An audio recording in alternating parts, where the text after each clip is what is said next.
Hello! Alors, je suis très heureuse de vous retrouver aujourd'hui pour parler du règlement d'ordre intérieur. Plus spécifiquement, en fait, de la tenue que les enfants doivent porter pour venir à un cours de danse. Il faut une tenue spécifique pour se rendre au cours, pour être disposé à apprendre. Oui, mais Lulu, qu'est-ce qu'on porte dans un cours de danse classique? Alors, c'est très typé, c'est très codé, je vous le dis un peu d'avance, c'est très classique pour un cours de danse classique. Bah, tout d'abord, il y a ce qu'on appelle le juste au corps. C'est une sorte de maillot qui vient, pour la petite histoire, d'un voltigeur qui s'appelait Léotard. Et saviez-vous que le juste au corps, on l'appelle le léotard quand il s'agit de mettre un juste au corps quand on est un garçon. On porte ce juste au corps avec une paire de bas collants, éventuellement une petite jupette de danse classique, des chaussons de danse classique qui sont de couleur chair et non pas de couleur rose comme j'entends souvent, puisque en fait ça vient allonger la jambe et faire la continuité de la jambe avec le pied qui se fond dans la couleur de la peau. Il existe des paires de chaussons de toutes les couleurs de peau. Alors c'est assez récent parce que malheureusement la couleur la plus véhiculée, vous vous en doutez, c'était le blanc. Ça y est, les choses changent et vous avez la possibilité de trouver une paire de chaussons de la couleur de votre peau. Le chignon traditionnel, un chignon bas qu'on vient faire en bas de la nuque, sont généralement laqués. Après, je comprends qu'on met pas de la laque toutes les semaines parce que c'est quand même une sacrée chimie sur les cheveux. Ce qu'on peut faire et ce que j'adore faire, ce que je fais en réalité, c'est en fait asperger d'eau florale. Vous faites votre chignon et puis vous aspergez, vous mettez des pinces de chaque côté et le fait que le cheveu est un peu mouillé et puis qu'il sèche, et ben ça le fait tenir au moins le temps d'un cours, c'est idéal. Pour un spectacle de danse, vous n'y échapperez pas malheureusement, il va bien falloir mettre de la laque et du gel pour que tout tienne. Mais alors, pourquoi une tenue si stricte tout est relatif. L'idée du juste au corps et des bas collants, c'est que le professeur, bon en l'occurrence c'est moi, on va pas se mentir, c'est moi. Le professeur en fait doit pouvoir observer le squelette. À partir de 8 ans, elles sont amenées à faire des choses difficiles pour leur corps, le grand écart, le retirer, le couper, tout ça, ça vous parle peut-être pas encore, mais bientôt vous allez voir, le langage va arriver à la maison. Et en fait, ce sont des mouvements difficiles pour lesquels il est impératif de placer le corps de votre enfant convenablement. C'est-à-dire que je dois pouvoir observer l'alignement de ses hanches, placer correctement le sacrum qui lui-même supporte une colonne vertébrale bien droite parce que les clavicules sont bien étirées, les épaules sont bien basses. Je vérifie la tenue des omoplates, voir si elles sont bien étirées de part et d'autre, écartées le plus possible l'une de l'autre. Tout ça, c'est très important. Je vous ferai remarquer, peut-être vous ne le savez pas, là pour le coup, c'est pas une fun fact, c'est que en fait, l'arthrose précoce s'installe vers l'âge de 16 ans si on fait des bêtises. Et c'est comme ça qu'il est impératif que les élèves n'aient en fait qu'un juste corps bien collé contre leur corps avec des collants. Grâce aux collants en nylon, le pied va pouvoir glisser le long de la jambe, va pouvoir longer la jambe correctement. Bah voilà, c'est un plus. Je vous entends dire quid des danses contemporaines et danse jazz où on porte ce que l'on veut. En danse classique, il y a aussi en fait le style. Tout simplement le style à porter de la danse classique, c'est-à-dire qu'avec une tenue de danse classique, on cherche en fait à véhiculer une certaine esthétique. On demande un juste corps vraiment près du corps pour plusieurs choses, pour l'aérodynamisme. En fait, on est amené à faire du mouvement rapide, parfois du mouvement performatif et donc des grands mouvements comme des sauts, des pirouettes. C'est un petit peu comme en gymnastique ou comme à la patinoire artistique. Le corps a une aérodynamie dans l'espace. On a besoin en fait pour tourner que les vêtements ne soient pas volants. Donc qu'on n'ait pas des grands t-shirts qui prennent l'air au moment de tourner. Il en va de même en fait pour le chignon. Votre chignon et vos cheveux, le poids des cheveux a une incidence sur la force centrifuge. Les adultes sont amenés, je l'espère, et j'espère les amener à ça, à faire 4, 5, peut-être 6 pirouettes. On ne porte pas de sous-vêtements en dessous d'un juste au corps. En fait, un juste au corps, c'est comme un maillot de bain.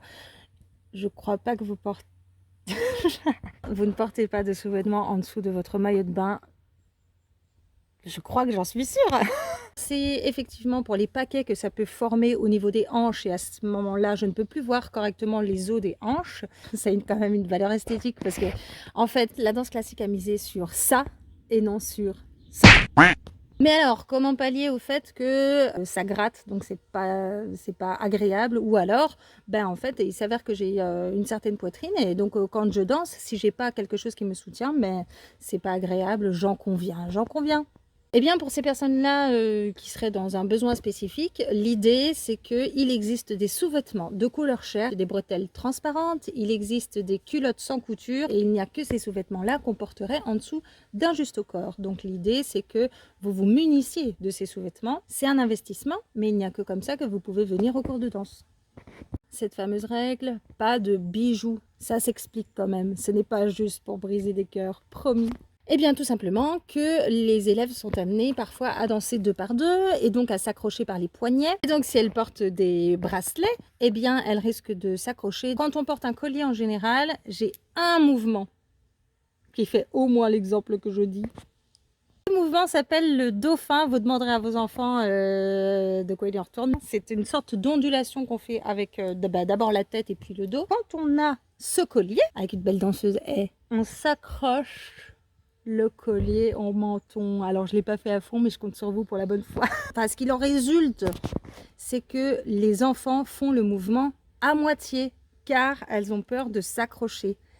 Mais on ne fait pas les mouvements à moitié en danse, on les fait à fond pour faire émouvoir le public, pour raconter l'histoire pendant le spectacle, pour faire du mieux possible, pour fournir un effort, pour montrer ce qu'on sait faire. Une petite pause pour vous dire aussi que les bijoux ont une charge narrative. Quand j'essaye de créer un décor immersif avec des costumes, prenons l'exemple des Égyptiens et Égyptiennes, je mets une pyramide. S'il y a des enfants parmi les danseuses qui portent une grosse montre, c'est un détail qui vient parasiter l'immersion qu'on essaye de mettre en place.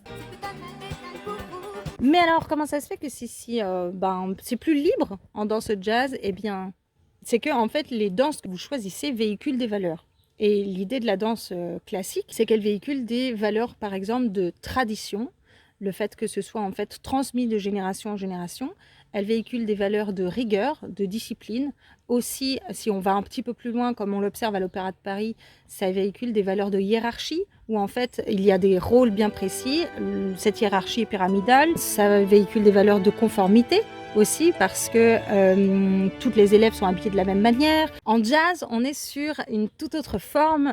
L'idée en jazz, c'est de célébrer la liberté, en fait, puisque le jazz vient historiquement des communautés africaines-américaines qui se retrouvaient le soir après des journées soit d'esclavage, soit de travail très peu rémunéré, pour d'abord faire de la musique jazz, et puis avec elle, on a commencé à danser le jazz. C'est ça l'histoire de la danse jazz, c'est beaucoup plus de liberté, c'est revendiquer ses origines, c'est célébrer la joie. Ce qui est attendu chez nous pour un cours de danse jazz, c'est d'avoir une tenue sportive déjà, pour installer votre enfant dans une disposition où il va faire du sport. C'est la même chose qu'en danse classique, il faut des vêtements collés près du corps le plus possible. Où il va faire une activité, où il va fournir un effort pendant le cours de jazz pour s'améliorer, pour progresser, pour danser, pour s'amuser, pour tout ce qu'il faut faire, quoi. En danse jazz, j'accepte donc la queue attachée ou la demi-queue, mais aucun cheveu devant les yeux, parce qu'il en résulte souvent que pendant la chorégraphie, les louloutes se coiffent, c'est-à-dire qu'elles font ça, puis qu'elles font ça avec leur mèche, et puis qu'elles refont ça, et puis qu'elles font ça, et puis qu'elles font ça, et tout ça. Ça ne fait pas partie de la chorégraphie. Au spectacle, il vous sera demandé de porter des chaussons de couleur noire. En danse jazz, c'est la couleur que j'ai choisie pour uniformiser mes élèves. Il vous sera demandé une demi-queue bien attachée, laquée, avec du gel, maquillée. Oui, vous faites partie d'une école de danse, et la danse c'est comme ça. Le spectacle, c'est comme au cirque, c'est comme... Non, c'est pas comme au cirque. En tout cas, la création de l'illusion, c'est la création d'un nouveau monde lors d'une narration qui vous est racontée sur scène, et on met le paquet, on fait pas les choses à moitié pour pouvoir vous emporter, vous le public, principalement des papas et des mamans déjà conquis, mais en fait, ça fait toute la différence.